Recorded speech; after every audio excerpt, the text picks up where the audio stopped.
And the Adamawa State Ministry of Health says it has embarked on a crucial immunization campaign of children in all the 21 local governments of the state.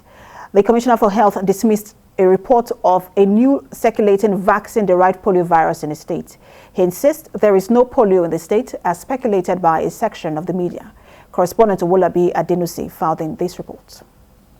In 2020, the United Nations data revealed that 140 cases of white polio virus were reported, including 56 in Afghanistan, which is a 93% increase from 29 cases in 2019, and 84 in Pakistan, which is a 43% drop from 147 in 2019. Nigeria was the last polio endemic country in Africa, which was officially certified free from polio on 18th June 2020, after achieving 3 consecutive years since the last case of wild polio was identified. Adamawa is one of the states in the country where polio was found, but the state is now free of the virus, as the State Ministry of Health and Primary Health Care reviews what the government has done in reaching out to children across the 21 local governments. The Commissioner of Health thanked the World Health Organization for its partnership, adding that the state is free of polio cases. I also tell you that Adamawa State is polio free. There is no case of polio in Adamawa State. But to maintain it, we decided to have a response on what we call immunization. Through immunization activities, we need to strengthen the immunity of our children. The Executive Chairman, Adamawa State Primary Health Care Development Agency, Dr. Suleiman Bashir, said though Nigeria was certified as a wild polio-free nation on August 25, 2020, the state has reached out to children across the 21 local governments of the states. He says 99.9% of polio incidents have been wiped out with oral polio vaccine. Bashir assured that his agency will continue to partner stakeholders at all levels to ensure vaccination of every child in the states. Today, Africa and 4 other continents are free of wild polio virus, that is the WPV earlier mentioned, which is now reported from only 2 countries in the world. Before, they used to call them Pakistan, Afghanistan, and Nigeria. But we are no longer in that category.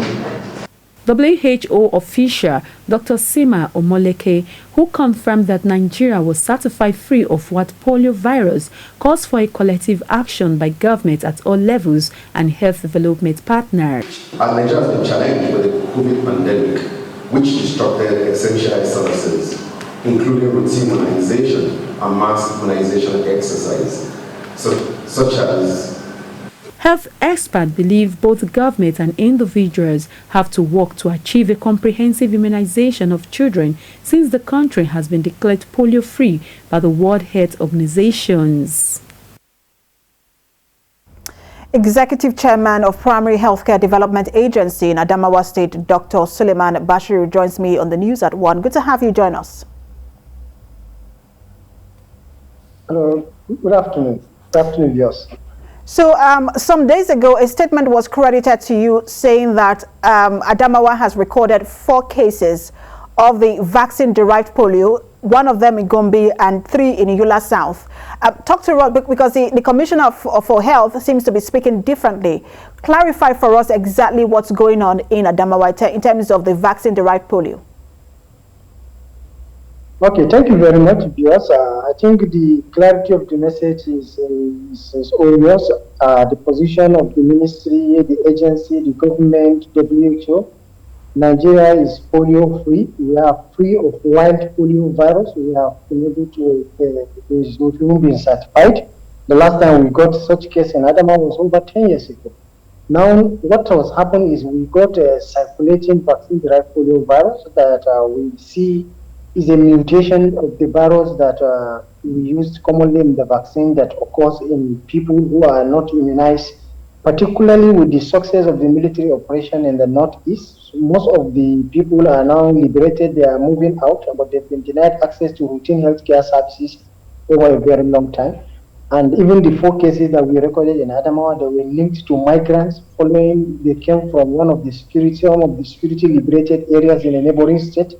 So this is what we are contending with, and it is in this regard that the government of Adamawa State government, and in collaboration with our development partners in WHO and UNICEF and so many others, we are embarking on, we really embarked on 2 outbreak responses in the month of August and September, and we are now going to have another national immunization plus day from tomorrow.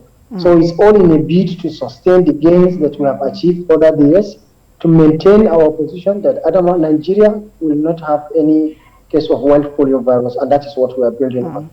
And a lot of people do not know the difference between the wild polio virus and the vaccine-derived polio virus. People hear polio virus and they think it's the same, but it's not the same. So how is this impacting on immunization in Adamawa State? How are parents responding to this? Okay. To be candid, performance of immunization, the acceptance, the uptake and the coverage of immunization in Adamawa State is far above national average, and I want to commend the key players and supported in this regard. But what we are contending with is typical of the humanitarian crisis that we have. We have pockets of people in some other parts of the country and in other locations who have not had access to routine immunization. And now when these people come out, and when any child is vaccinated, we have elements of the polio virus, which is the weakened and killed form of the virus that exists in the vaccine that we use. So this thing passes through the intestine and it triggers a production of immunity, and it can pass into the feces and other things. We deploy sanitary practices around the country, and all these pockets can again access to those life-attenuated vaccines that have lost the ability to cause disease. But when children who are immunologically naive have never received doses like we are getting them when in the success of the military operation, they move any part of the country, and that is why the leadership of the Primary Healthcare Development Agency at national and our development partners have planned some days of national immunization plus days that we done periodically. This is in a bid to sustain our wild polio virus status, which we are not going to rest on our horse. Thank you so much for your for talking to us, Executive Chairman, Primary Healthcare Development Agency at Adamawa State, Dr. Sulaiman Bashir.